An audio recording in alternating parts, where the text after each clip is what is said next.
Hi everyone, this is Matt again. Just wanted to drop another commentary on a really interesting article I read this weekend. This one is by Stephen Mitchell.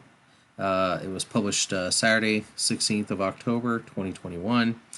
And this is the backstory of a astrophysicist that came up with a way to create a time machine. And so the story is really touching. It kind of reminds me of a Disney film called Meet the Robinsons. So it has that charm, but it also captured my imagination in that what he shows as far as a time machine is using lasers and creating a device to kind of make this loop. So I'll try to scroll down to the picture. It's just such a fascinating story. Um, but I'm trying to find the picture that captured my imagination. I understand the theory of relativity as a layman, which is why he's so brilliant because he's actually making an application of it. But I'm trying to find the one photo. Here's his equation. That's great. It's totally beyond me. But this.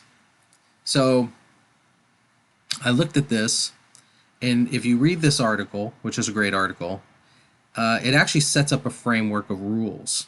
Okay, so according to his time machine, it's not the time machine you think in H.G. Wells, but it is a time machine in that the lasers are able to, twist time and fold it over. Okay, so that means once you establish this device, it establishes an epoch, right? So you can't go all the way back in time like to the dinosaurs or maybe even 5 minutes ago before I did this presentation. But just now the constraints allows me to think about how to create with this framework. Okay, so we have a rule. You set up this device. Now anything in the future, you can send data back to this machine. So to me, that means a lot of stuff. One, I've been lecturing on the power of layer 2 SDN. What if we were to attach an interface that is listening on layer 2 to this machine? Then in the future, okay, you set up another machine, okay, with this machine's address. Okay, so now in 5 years from now, at a certain date and time, you can send data via layer 2 to this time machine, and now it's just a problematic thing where we're dealing with a future device that can now layer 2 traffic to this machine. So so aside from this laser, you just have a piece of hardware, an interface card attached, right? Or some kind of an optical device that now can just pass data, zeros and ones, into this time traveling data device. I don't know what to call it. But it's possible. Like now if he was able to validate this and get funding, immediately I would want to attach an interface and start streaming layer 2 data. Immediately. Like, how cool would it be to have like a router or a switch connected to this device, listening for any future routers or data coming over a future router? That's just mind-blowing. I think it's totally possible. But we're not quite there yet because the article talks about, the catch, right? You can't send the data back in time. That's fine. That means you can't send anything past this point. So if I had this device in my hot hands and I spun it up today, October 18th, 2021 at 10:38 a.m., okay, anything before that, even before the start of this lecture, you can't send it back that way. But in the future, let's say a year from now, once this guy's got funding, once we set up a second interface, now we can run data over layer 2 to the integrated IP or interface that is attached to this device. and just see what happens. Let's just send data in there, see what happens, what comes out. But here's what I think is going to happen. What could happen, which is the scary part, is you could, in theory, a year from now, send data about what happened in the following year back through this integrated device, and it can be any format type. Doesn't matter. Layer 2 is just going to pass it through, and then the time machine in the past is immediately going to spit out. So what I envision is going to happen is when you have an actual working model based on this video, you're immediately going to mess with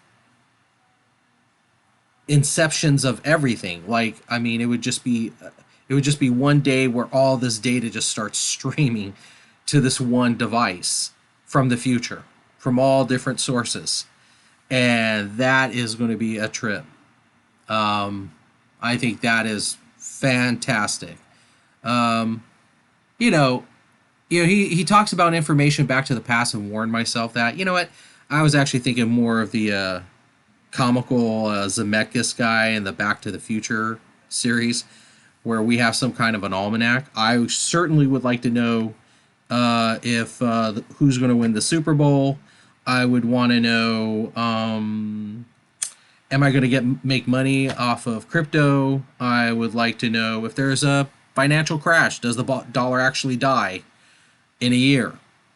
These are much, much bigger things, I think, that we would easily be able to solve in the past. And then I thought, being really devious, what if we were to create an infinite loop between two AI machines on either end?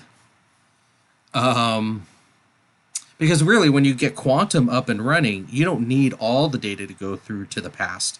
You just need just whatever the quantum bits, the essence of it. Like, in other words, you could create some kind of a quantum encryption, but more like a compression algorithm. And so you don't need to spend all this data. You could just send it back to maybe a quantum device that is attached to this laser, and the quantum device is going to figure out, based on that compressed data, everything that happened like a year ahead. So this is just me just spewing out layer 2 fundamentals, right? Because that's where my head is right now. Yeah, you can predict earthquakes and tsunamis and maybe somebody dying. I mean, yeah, to find out if I died a year from now, that would be kind of scary. But, I think this would be, forget aliens and forget, if you could set up a laser to receive data, I immediately think we should be able to fund this guy, and then let's hook up an interface and start sending data in and out. See what happens, right? But we would have to create an interface in the future to interact with the one that we're going to set up now. So now it's weird. You're going to have to set up specific time intervals. You're going to have his first prototype time machine. We'll call it prototype 1. Prototype 1 will be built by October 18, 2022. Then you build new devices in maybe 6-month or 1-year intervals, feeding data back to the first machine. So the first machine will immediately start getting overwhelmed with data from 6-month, a year and a half, 2 years. Now, plots and charts are not projecting. They're regressing back. So your charts are going to go from the future all the way to your present. That's mind-blowing. That to me just changes a ton of stuff. So this was a fun article to poke around with. Those that listen on my network may have the means to do it. I would just say be careful with this one. This one, I think, is quite possible. It's very doable. Who's willing to open their mouth and talk about that? Well, I'm willing to do it. It was a lot of fun. Other than that, thanks for watching, and hope you guys have a great week.